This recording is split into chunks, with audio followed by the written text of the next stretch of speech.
Relax. It's just a card. Ayla's laugh was light, dismissive.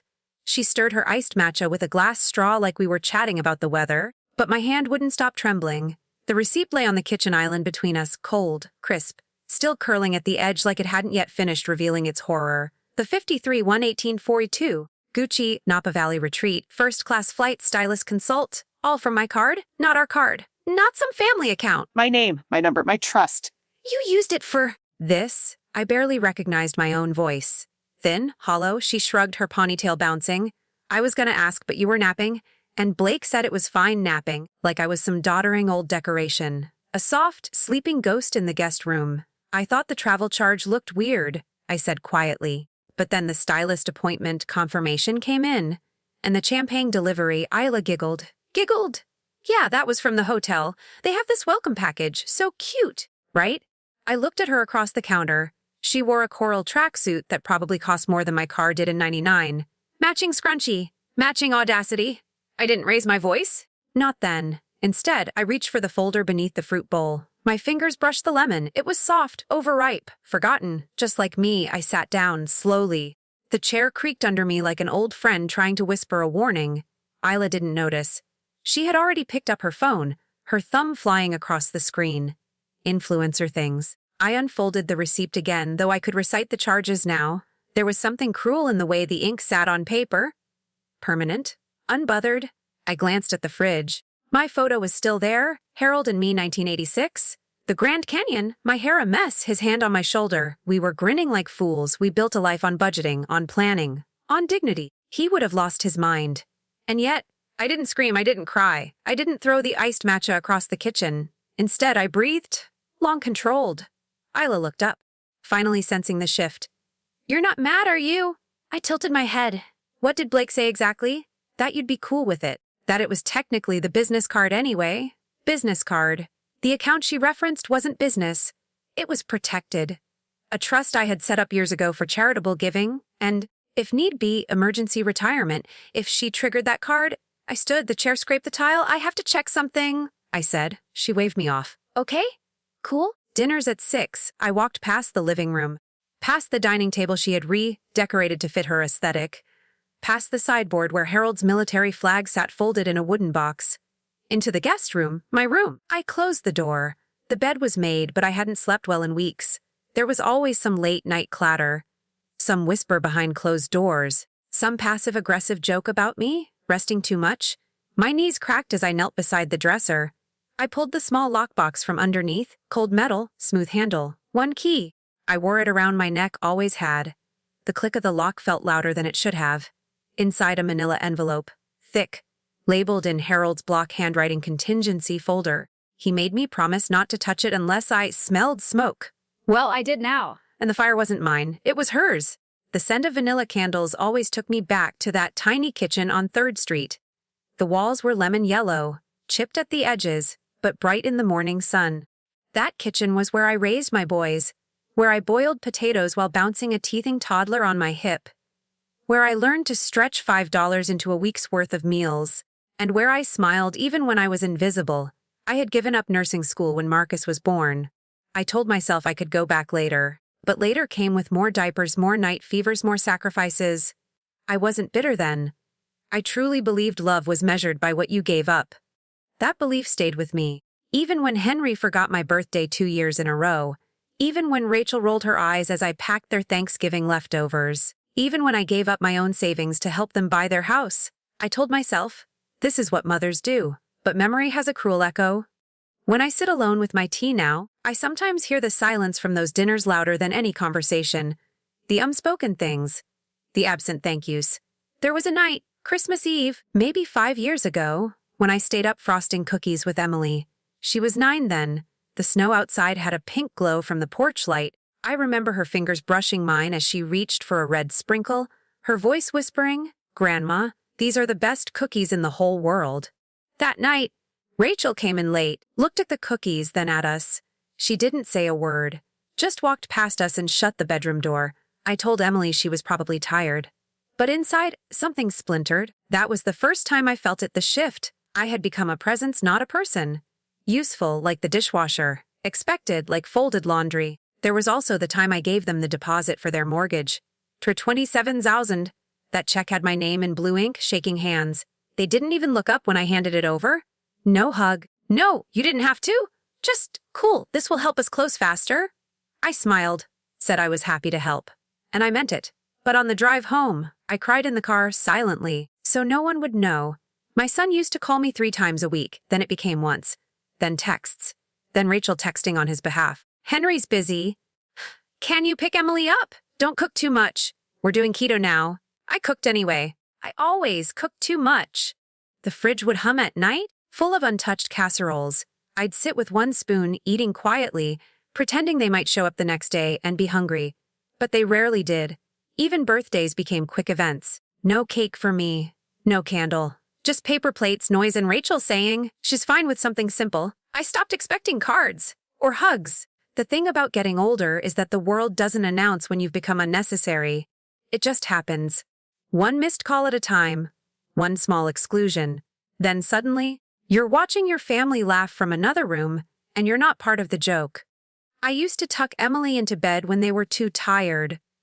She'd cling to my wrist, whispering, "Don't go yet." That changed too. One day she said, "Mom says I'm too old for cuddles." She didn't say it mean.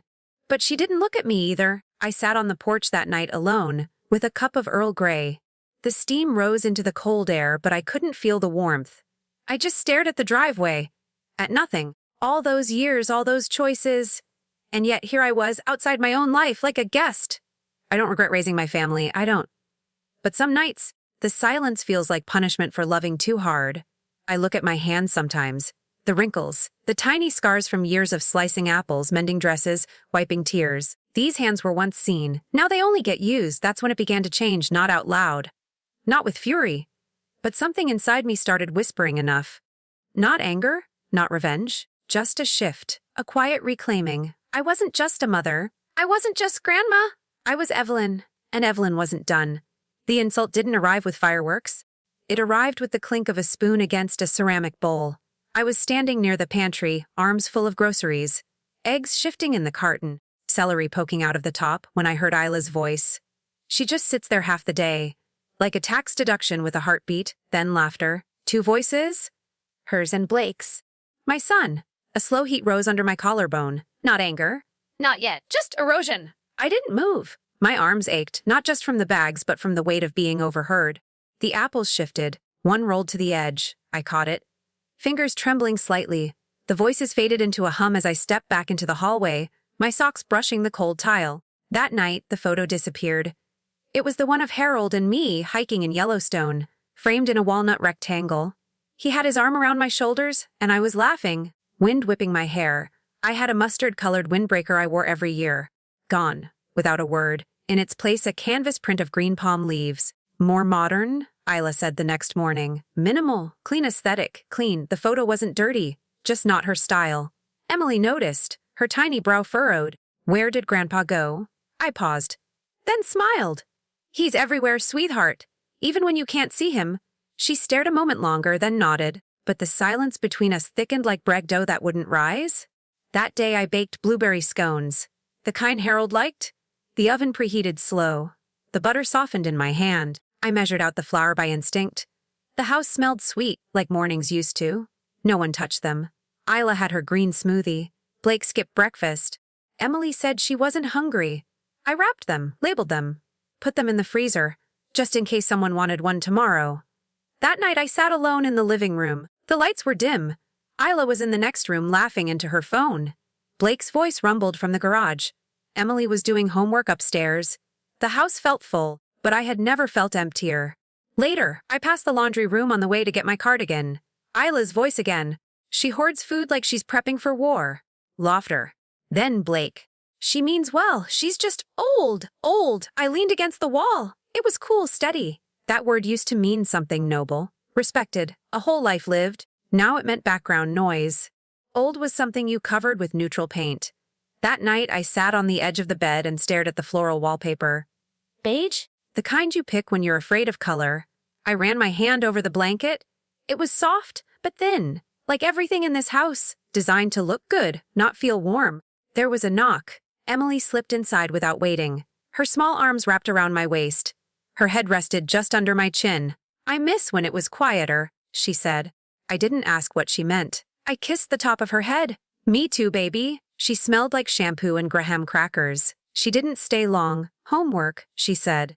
But her presence lingered like a lit candle after it's blown out. I reached into the nightstand drawer and pulled out my phone. Tucked beneath scarves and folded tissues, I opened the recorder app, stared at the red button. My finger hovered. I wasn't planning to use it, not really. But some part of me needed to remember how this felt. The soft, slow sting of becoming invisible. I pressed record, not for justice. Not yet, just for proof, just for me. The mic picked up the hum of the house, the air vent clicking on, the creak of the bed frame. My breath.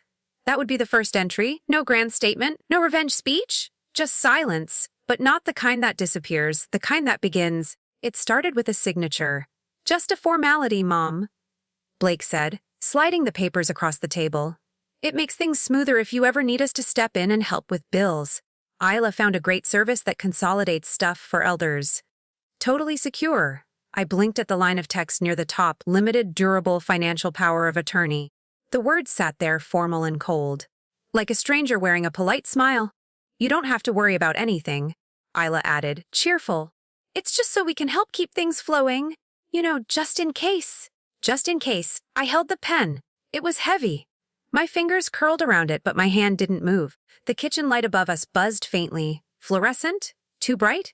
It made the laminate gleam like water. I looked at Blake, my son. Still my boy, even with the gray at his temples. His smile faltered for a second.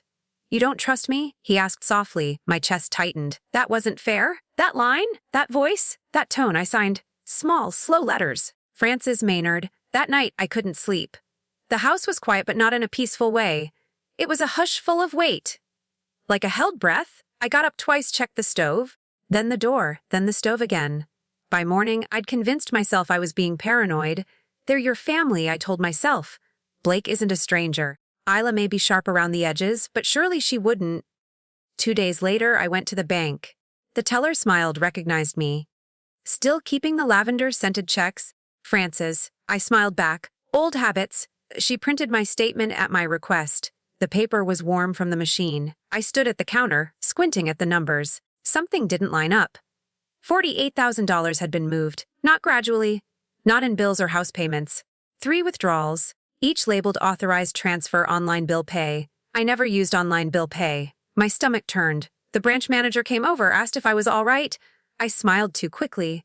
"Yes, just old eyes?" She offered a chair. I took it. "Could you print the itemized activity for those 3 transfers?"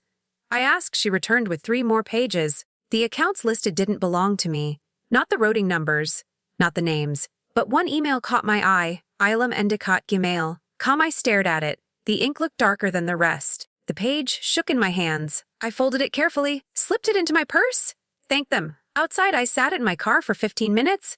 Engine off, hands gripping the wheel. Breathing didn't help. $48,000. My emergency fund. The Italy trip I never took. The cushion Harold left behind. Gone? Not stolen. No. That would require confrontation. This was something worse. This was taken. While smiling. At home, the house smelled like ginger and soap. Ayla had lit a candle. She always did when she wanted the house to feel curated. I walked past her in the kitchen. She was slicing lemon into thin wheels. Her knife moved fast, precise. She looked up. "Hey, you okay?" I paused. My mouth opened, then closed. I nodded. "Fine." She went back to slicing. Upstairs, I opened the drawer, took out the statement, set it beside my phone. Then I sat on the bed, stared out the window. The dogwood tree swayed gently. I didn't cry. Not yet. But my hands trembled, and my name on the signature line no longer looked like mine. The next morning, I moved more slowly. Every sound seemed louder. The clatter of a dropped spoon, the hum of the refrigerator, the distant bark of a neighbor's dog. I poured coffee, but didn't drink it. Emily came in, kissed my cheek, and said, "You look tired, Grandma." I smiled. Didn't sleep well. She hugged me gently and left her bowl in the sink like always. Ayla entered a few minutes later, hair tied back, wearing a workout top. "Pilots at 9, she said, reaching for her travel mug. "Can you watch Emily's Zoom call? Just make sure she stays on." I nodded. My yeses had become automatic. On the counter, I noticed a small pile of unopened mail. A habit Ayla had taken over? Streamlining. she called it. I wasn't supposed to worry about the boring stuff anymore. I waited until she left, then slid the pile toward me. One envelope was from the credit union. Inside, another transfer notice, smaller this time, just under 4,000. Labeled new furnishing allowance project approval confirmed. I didn't understand until I looked at the living room and noticed the rug. It was new. Pale gray. Geometric. Cold. I remembered the old rug. Worn, yes, but soft. Floral. It had Harold's spilled coffee stain on one corner. I stood in the middle of the floor, staring down at the new pattern like it was trying to erase the past. Ayla walked in later, flushed from her class. "Oh, the rug," she said. "You like it?" The old one had mold under it, just had to go. I nodded. Nodding had become easier than asking. That evening, after Emily went to bed, I stared again at the papers from the bank. I held one in each hand, each sheet heavier than it should have been. Then I opened the voice recorder, and this time, I spoke. "My name is Frances Maynard," I said, my voice low but steady. "I didn't approve these transfers. I was told this was for support. I didn't know they were draining me." I paused, my eyes on the floral pattern of the bed sheets, the last thing I'd picked in this house. "I just want my life back." Even a small piece of it. I ended the recording. Then I labeled it. A Thursday taken to the silence wasn't sudden.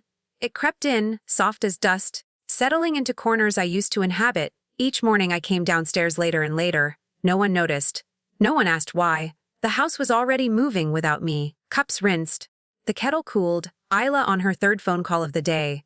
Blake in his study, speaking to clients I never met. Only Emily looked up when I entered the kitchen. "Morning, Grandma," she'd chirp, swinging her legs under the counter. I smiled, always. But some part of me shrank a little more each time. The coffee was too strong. Ayla made it that way. Her machine, her beans, her ritual. I poured half a cup and watered it down. She saw once, said nothing. The TV was never on the news anymore. Always lifestyle shows, loud hosts with perfect hair shouting over marble counters. I missed the slow rhythm of weather updates and long, quiet stories. Even the thermostat changed. Warmer during the day, cooler at night. I didn't like the chill that settled in the hall after dark, but I never touched the dial. The day after the bank visit, I sat on the porch bench for over an hour, watching wind play through the dogwood tree. A leaf fluttered down and landed on my lap. Ayla passed by twice and never turned her head. I wanted to speak. To say, "I'm still here?" But the words dried in my throat. Later, I watched them prepare a dinner party. Ayla had the caterer come through the side entrance. Blake set out extra chairs, white ones from the garage. They arranged the table on the patio, string lights blinking in anticipation. I had lived in this house before them. My name was still on the deed. No one told me about the party. No one asked if I'd like to join. Emily tiptoed to my room that afternoon, cradling a paper plate with a single cupcake. "I saved this for you," she whispered. I took it, my hand brushing hers.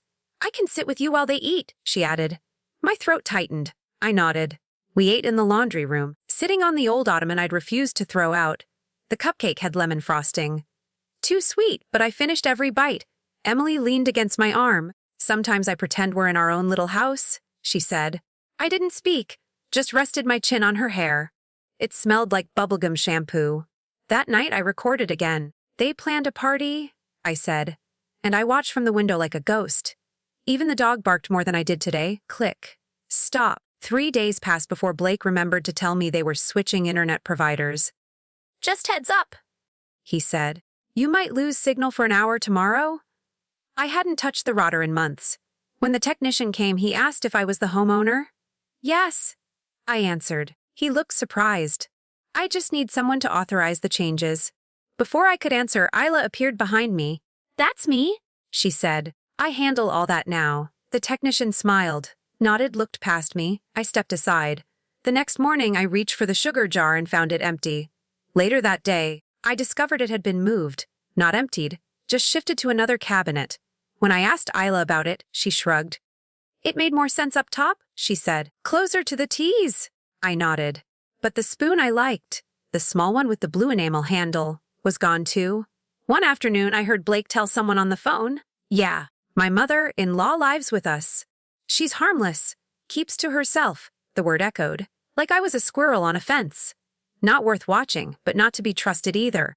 That night, I stared at my reflection in the bathroom mirror. The fluorescent light flickered slightly. My face looked unfamiliar. I tilted my head, touched my cheek. I used to recognize the woman looking back.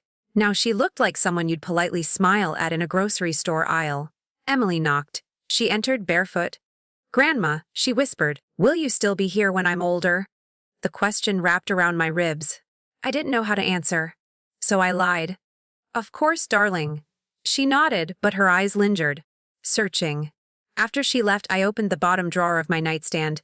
Inside were the scone recipe cards, Harold's cufflinks, and the deed to the house. I ran my fingers over the embossed seal. Frances E. Maynard. Still printed there? Still mine. Even if they'd forgotten, they moved my seat. Not with malice, not with raised voices, but with practiced, smiling efficiency. The dining table on the patio was set for 10. White cushions, floral centerpieces, Emily's handmade name tags tucked into gold napkin rings. I found mine, Frances, tucked at the far end, away from the cake, away from the birthday girl. I stood still, holding the gift bag. Emily loved storybooks. I'd found one with watercolor paintings of animals in soft suits, gentle, whimsical, like childhood should be. The air smelled of grilled peach and garden mint. Laughter fluttered from the main table. Plates clinked. "Oh, Frances," Ayla said brightly, suddenly at my side. "We made a little space for you over here, just so the kids can have more room." More room. I looked at the folding chair by the lattice wall. No cushion, no view. I nodded. I sat. My hands settled into my lap, one thumb tracing circles over the other. The chair creaked slightly when I shifted. From here, I couldn't hear much of the toasts, just the rise and fall of Ayla's voice, the confident rhythm of a woman in control. Emily turned once, searching. Her eyes found me. She waved. I smiled, small. She blew a kiss. I caught it. Then Blake stood, lifted a glass. To Emily, he said. I caught just that. Everyone clapped. A neighbor leaned over and asked, "Is that your granddaughter?" I nodded. "She's turning 9. The woman smiled politely. The cake came out. 3 tiers, pink ombre, glitter candles. They gathered close for photos. Ayla called. "Grandma, can you take the picture?" The phone was passed to me without waiting. I stood, framed them, pressed the button, click. Another click. Then I stepped back, blended into the edge of the hedge. I had never felt so far from my own blood. After dessert, guests wandered. I stayed seated. One of the napkins had blown near my foot. I bent to pick it up. That's when I heard it. A voice, sharp behind me. "She's just not helpful. Like, I know she's old, but you can at least try, right?" Ayla. The other voice murmured. Ayla again, louder now. "Sometimes I feel like I have 3 kids instead of 1. The laughter. Casual. Cruel. I froze. She was talking about me. Emily came running then, barefoot, curls bouncing. She threw herself into my lap. "They said we could open presents?" She squealed. She reached into my bag and pulled out the book. Her face lit up. "This is my favorite one already." She opened it, ran her finger along the inside, then paused. "Did you write in it?" I nodded. "Page 3. She turned. Read aloud slowly. "To Emily, may you always know where home truly is, love." "Grandma." She leaned into me again and whispered, "I wish you had your own room." I kissed her hair. After everyone left, I stayed behind to collect the paper plates. Ayla came out with a trash bag. "You don't have to do that," she said. I didn't answer. She watched me a moment. "You know," she said, tone shifting, "really appreciate everything. Just, sometimes space is tight, you know, and it helps when everyone does their part." I looked at her. Her eyes didn't blink. I nodded. That night, I didn't sleep. I sat at the window and watched the string lights sway in the dark. The next morning, Ayla announced at breakfast, "We're thinking of converting the den. A little office/get space, just more functional, you know?" My room was the den. Blake cleared his throat. "Would make sure you have everything you need. You'd still have a bed, of course." I stirred my oatmeal. Emily frowned. "But Grandma already has a room." Ayla smiled. "And she'll still have one. Just optimized." Emily turned to me. "I don't want you to move." I reached for her hand, squeezed. That afternoon, I opened the bottom drawer again, took out the deed. The embossed seal caught the light. I looked at my name. Then, for the first time in weeks, I opened my laptop, typed in property rights for co-residents California, then quiet title legal definition, and then can financial POA be revoked without notice. I read. I copied links. I bookmarked an elder advocacy group. Later, I opened the recorder. "My name is Frances Maynard," I said. I was moved from my own table, called a burden behind my back. My room is being optimized, my existence minimized, but I'm still here, and I am not done. The house was quiet again. Emily had gone to bed early. Blake and Ayla were in the living room, watching something with music and canned laughter. I stayed in my room. My laptop still held his scent? Harold's. He'd kept it pristine, even into his final months. Passwords stored on paper, never in files. I reached under the drawer and pulled out the taped index card. Shape Minor 962! The password still worked. I exhaled. Folders blinked into view. One called Trustee 2020, another Farmington Accounts, and one simply named in Casey. I opened that last inside a PDF, scans of paper documents.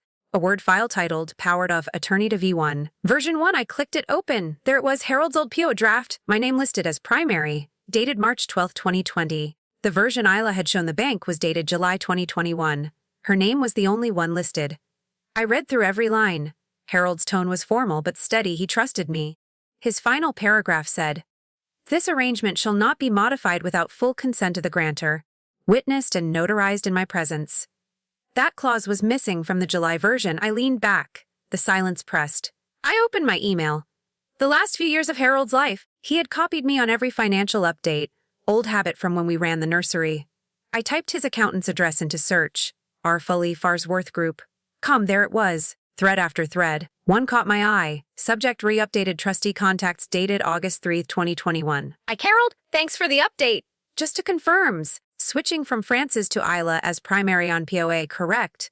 Please let me know if that's finalized and witnessed. R. Foley, I scrolled. There was no reply from Harold, none, only silence. The thread ended there. Another email dated August 9. Harold, let me know if I should move forward with Ayla's contact info on the updated documents. Otherwise, I'll assume Frances remains as primary. Hope you're feeling better. R. Foley again, no reply. I checked the next folder, bank statements 2020-2022. The June 2021 file listed a transferred $53 in Charles and Rowe Jewelers. Same amount that appeared on the credit card Ayla had forgotten to mention. Same date. I opened the image scans. One statement had Harold's handwriting. A note, Frances talked to Ayla about this large charge, not mine. But he never did. Or maybe he tried, and someone made sure I never saw this page. The image file was named IMG 4497, not alphabetized with the rest. It had been hidden, deliberately. I opened a blank document. Began to write. July 2021 POA shows Ayla as primary. No reply from Harold to confirm. And 2021 53,000 charge. Harold flagged it. Handwritten note found. Original PO listed Frances, with clause preventing modification without consent. I saved it as timeline discrepancies. Docs. Then I searched revoking Financial Authority California Elder Law. Then, how to request original notarized POA copy from bank. Then can dual PA exist if first not revoked? My heart beat faster, but I kept my breath steady. The door creaked. I closed the lid. Emily appeared, pajamas and bare feet. I had a bad dream, she whispered. I opened my arms. She caught a head rested against my shoulder.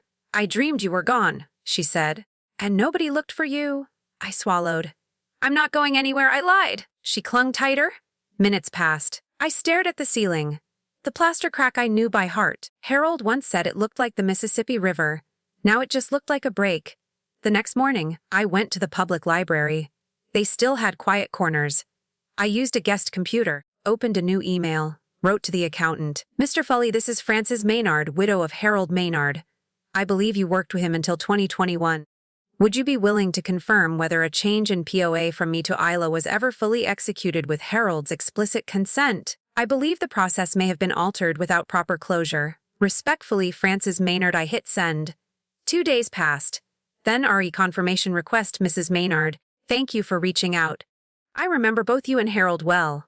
To your question, we never received a final signed confirmation from Harold regarding the 2021 POA switch. Our office was waiting on a notarized document that, to my knowledge, never arrived. We retained your original 2020 POA file until the account was closed in late 2021. Please let me know if you'd like a certified copy sent to your address. R. Foley. I read it 3 times. Then printed it. I placed it in a new folder, labeled it Truth, and for the first time in a long time, I smiled. The house slept.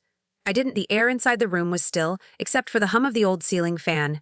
It creaked every few rotations, like a breath held too long. I sat upright in bed, knees tucked, blanket pooled around my waist. The glow from the street lamp filtered through the sheer curtains, painting soft stripes across the hardwood. The file folder rested on my lap.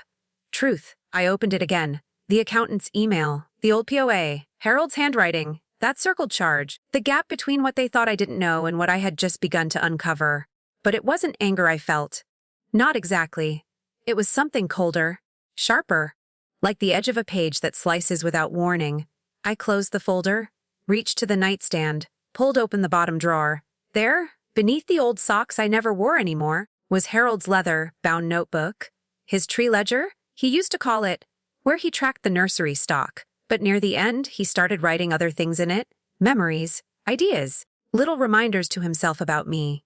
Notey Frances likes the lemon tea, not the chamomile. Reminder make her breakfast on Thursdays when she takes Emily to swim. I flipped through. One page stopped me, written in block letters, all caps, s, dementu isessence ami igulas itisamatidiela. He underlined. Twice, I ran my fingers over the ink. The words felt like a weight in my chest. A good weight. Like something settling where it was always meant to be. I stood, wrapped the shawl around my shoulders, padded out to the kitchen. The hallway creaked. But no doors opened. The fridge light startled me. I poured a glass of water, sat at the small table. The one Ayla always said was too cluttered with my things. Tea bags, newspaper clippings, the little ceramic dish Emily had made for me. I opened my laptop, type revocation of PUA California template, then how to request PUA audit elder protection. Each tab felt like a step. Each form a breath I hadn't realized I'd been holding.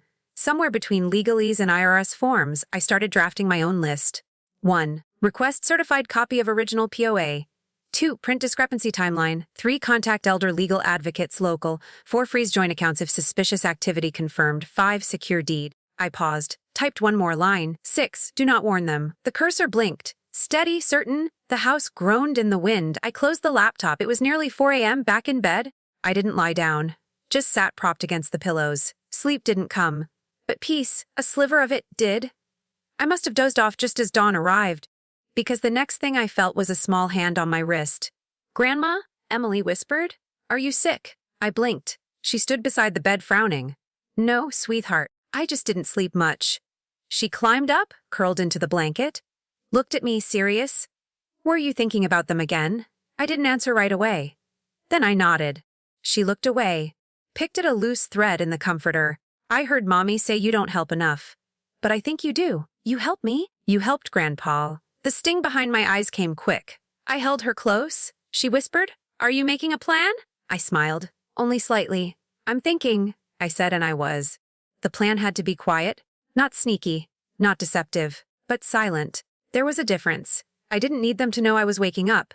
I just needed space to move before they boxed me in again. Emily was at school. Ayla had taken Blake to a meeting at the city council. It was the first time the house had been empty in days. I sat in the kitchen, a stack of papers spread around me like a map. There was no emotion now, just action. I dialed the number I found through the senior legal helpline. Elder Rights Advocacy Center. "This is Jen speaking." Her voice was kind. "Steady? Hi, my name is Frances Maynard. I need help reviewing a power of attorney document that may have been altered." Quietly, without full consent, then she paused. Then said, "I'm listening." I explained everything. She didn't interrupt. When I finished, she asked for dates, names. Whether I had the original documents? "Yes," I said, "and I want to take this one step at a time. No lawsuits yet, just clarity, of course. That's wise." "Do you feel safe in the home?" I thought about that. "For now," I said, "but I need options." She set an appointment Thursday morning, 10:30 a.m. downtown. I hung up and opened a new manila envelope, labeled it Luggel, clipped the timeline, Harold's notes, accountant's email, bank scan. One step. Next, I logged into my credit union account. For months, Ayla had insisted I let her handle the joint bills, but I hadn't realized she'd changed the account settings. My name was still there, but flagged as limited access. That changed today. Click Submit Request to restore full owner access. Click Freeze card ending in 7711. Click Remove external auto. Pay link to Ayla's boutique. I printed the confirmations they would get emails by morning. I didn't care. Next, I pulled the deed box out from the hall closet. Beneath the winter coats, the high school trophies, and Harold's old boots. The original house deed was still inside, signed by both of us in 1998. It had never been refinanced, never retitled. Ayla once claimed she couldn't find it when Blake was doing taxes. Now it sat in my hand. I scanned a copy, uploaded it to my new encrypted cloud drive password. Ich Maynard Truth. I labeled that folder Fluendios. By 3 p.m., I was done. My back ached. But something inside me felt still not resolved, but awake. Emily came home. I made her tomato soup. We sat on the porch while she read me a paragraph from a book about whales. That night I placed 2 envelopes in the hallway drawer, one labeled, "To be opened if I moved again." The other, "Millie, for when you're ready." I didn't write inside them yet, but I would. Soon. Thursday morning, I left the house before anyone else stirred. The autumn air was brisk. Crisp leaves gathered at the base of the porch steps. I didn't take the family car. I called a cab. The driver, a young man with earbuds in, didn't ask questions. I gave the address to the elder law firm downtown. The ride was silent, and I liked it that way. By 127, I was seated across from Jen and her firm's attorney, Clara Benson. She had salt and pepper hair and a gaze that made you sit straighter. "Mrs. Maynard?" Clara said. "We've reviewed everything you sent, and you were right to come." She pushed a copy of the current POA toward me. The document filed last year omitted the medical clause. It shifted financial control entirely. But there's no video record, no notarized witness. It won't hold. I exhaled, not relief. "Focus. I want it revoked," I said. Done. It took 27 minutes. Not a single unnecessary word. They handed me a sealed copy and notarized revocation letter. Jen walked me through the protections we were activating. Power was coming back into my name, quietly. "What happens when they find out?" I asked. Clara gave a dry smile. "They'll panic. Let them. You don't owe anyone an explanation. Especially not those who took without asking." I left with 2 folders, one labeled Legal, one labeled Eastat. At the bank, I waited in line behind a man depositing cash for his bakery. When it was my turn, I met with Mr. Alvarez. He had handled Harold's accounts back in the day. He still remembered me. "Mrs. Maynard, it's been a while. What can I help with?" "I'd like to transfer my primary savings into a protected trust account, sole access. Also, remove Ayla Maynard from all viewing rights." His eyebrows lifted slightly. But he nodded. "Understood. We can process that today." Click. Signature. New pine. New account. Before I left, I slid a sealed envelope across the table. "If anyone calls asking about the old account, forward them this. And log the request." He glanced at it, label "Intentional audit initiated by Frances M." Back home, I made tea. Lemon. Sat on the porch while the emails started rolling in. First off, joint access removed. Second, card ending in 7711 deactivated. K30 revocation of POA confirmed. I read each one, deleted none. And when Ayla burst through the door that afternoon, phone in hand, wild-eyed, I was waiting. Ayla's voice hit the hallway before she did. "Why the hell is the bank calling me? Why can't I log in?" I didn't answer. I sipped my tea. She stormed into the living room, waving her phone like a torch. "Did you do something?" "I protected what was mine," I said. Her mouth opened-closed. Then she laughed, sharp and humorless. "You're being paranoid. We were helping you. Blake said you wanted less to worry about. Less access isn't the same as less worry." She scoffed. "So what, you're cutting us out now? After everything we've done, after everything you've taken?" "Yes?" The front door opened again. Blake. His jacket still on, briefcase swinging in one hand. He looked confused, and then concerned. "But not for me?" "Mom, what's going on?" "Ayla says the bank. The bank restored my ownership," I said. "I revoked the POA and the house. It was never yours." His face tightened. "We never said it was? You acted like it?" Ayla crossed her arms. "This is absurd. You're creating drama?" I stood. "Slow? Quiet?" And I handed Blake a sealed envelope. "What's this?" "Confirmation of everything. From now on, you'll receive notifications through the family trust. Not my personal account." He didn't open it, just stared. "You're really doing this?" I nodded. "Why now?" I looked at both of them. Measured. "Steady, because you thought silence was permission." Ayla's voice cracked. "We took care of you. No!" I said. "You managed me. There's a difference." She took a step forward. "This isn't fair." Neither was stealing autonomy. Though Blake finally spoke softer. "You should have talked to us. Like when you sold the Chevy behind my back? When you removed me from the winter savings account?" His jaw clenched. I walked to the credenza, pulled out the second envelope, labeled in my handwriting to be opened if I moved again. I laid it on the table.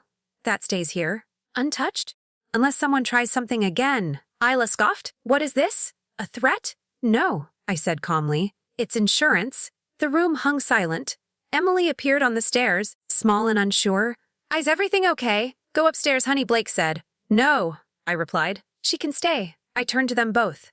My voice low. "This isn't revenge. I looked straight at Blake. It's correction. Then I sat, and I waited for them to leave. They didn't speak to me for the rest of the day, not a word. Blake took Ayla's hand and walked her to the car like she was the wounded one. Emily stayed behind. She made herself a peanut butter sandwich and sat next to me without asking. We watched the sun go down from the kitchen window. After a long pause, she whispered, "Are you okay?" "I am now." She nodded like she understood more than she should have. "I'm glad you're not scared anymore." I smiled, but not wide. "That makes two of us." We sat in silence, just the ticking of the clock and the hum of the fridge. I thought about Harold's note again. About the file folder upstairs, the envelopes, the stillness of the bank lobby, that feeling of the notary handing me back control. It hadn't been loud, but it had been mine. That night I closed the bedroom door, and for the first time in a long while I slept with the light off. The days after felt strange, not in the loud, chaotic way people expect after confrontation, but in the quiet. Ayla didn't speak to me. Blake came and went like a shadow. Polite, mechanical, his words clipped, gestures cautious. They had nothing left to take, and I had nothing left to hand over. I made my own breakfast, called my own doctor, paid my own bills. The silence stretched, but it didn't hurt anymore. Not like before. 3 days later, I packed 2 suitcases. Emily stood in the doorway of my room, her small fingers curled around the doorframe. "Are you going away?" Not far. I said, "Just a different place. Somewhere I can think." Her voice was quiet. "Will I still see you?" "You better," I said, smiling. "I'll need someone to help me unpack." That night, she helped me tape boxes. We wrapped dishes in newspaper, folded cardigans. She placed a photo of Harold and me inside my journal. "So you don't forget him," she said. I didn't tell her I never could. Instead, I kissed the top of her head and whispered, "Thank you, darling." By the weekend, a moving van came. Nothing fancy. Just a few boxes, a bed, my armchair, and Harold's tree ledger. The new place wasn't new at all. It was the cottage we had bought years ago to fix up after retirement. Just a mile from the nursery where Harold spent his best years. He never got the chance. But I did. It was small. 1 bedroom, a porch with chipped railings, a backyard full of stubborn weeds and wild roses. But it was mine. No one else had a key. The first night, I sat on the porch as the sun set over the treetops. A breeze stirred the wind chimes. For the first time in years, no one asked where I was going. No one told me what was best. The quiet was full, not empty. I unpacked slowly, each drawer, each cabinet filled with intention, my teacups, my music, my pace. Emily came on Sunday with a bag of apples and a smile that didn't fade. We baked together, talked about books. She asked if she could paint the old birdhouse. I said yes. She painted it yellow. Bright, unapologetic, just like I was learning to be. Ayla didn't call. Blake sent one message, "I hope you're doing okay." I replied, "I am," and left it at that. I didn't need more. They had tried to mold my life into their shape, but I had reshaped it into mine. At night, I read old notes Harold left in the margins of his garden plans. "Plant joyfully. Trim only what strangles." I took it as advice. On the last page, he'd written, "If Frances finds this, know she's stronger than she lets on." Did I close the book? Set it on the windowsill. Outside, the wind picked up. Leaves danced across the porch. I locked the door, turned off the lights, and lay down. I closed my eyes. This time, not to escape, but to rest, because I had finally chosen where I belonged, and no one could move me again. The first book I shelved was Harold's. A worn copy of The Hidden Life of Trees, spine cracked, pages full of his underlines. I placed it in the center of the room, on a small wooden shelf we had once meant for cookbooks. Next came my gardening guides, a biography of Eleanor Roosevelt, a stack of poetry Emily found at a thrift shop. The room used to be a tool shed. Now, sunlight spilled through the windows. The floor was sanded pine, the walls painted sage green. The sign on the door said The Quiet Shelf. Emily picked the name. "Because sometimes healing doesn't need noise," she said. People came. First one, then 3, 10, old neighbors, women from the church, a retired music teacher, a man who used to deliver our mail. They came with tea, with cookies, with folded paperbacks to donate. "You sure it's free?" they asked. Free to borrow, I smiled. But stories are meant to travel. They stayed, talked, shared. One woman cried over a book her mother used to read aloud. Another left a note tucked into the pages of Little Women. This helped me breathe again.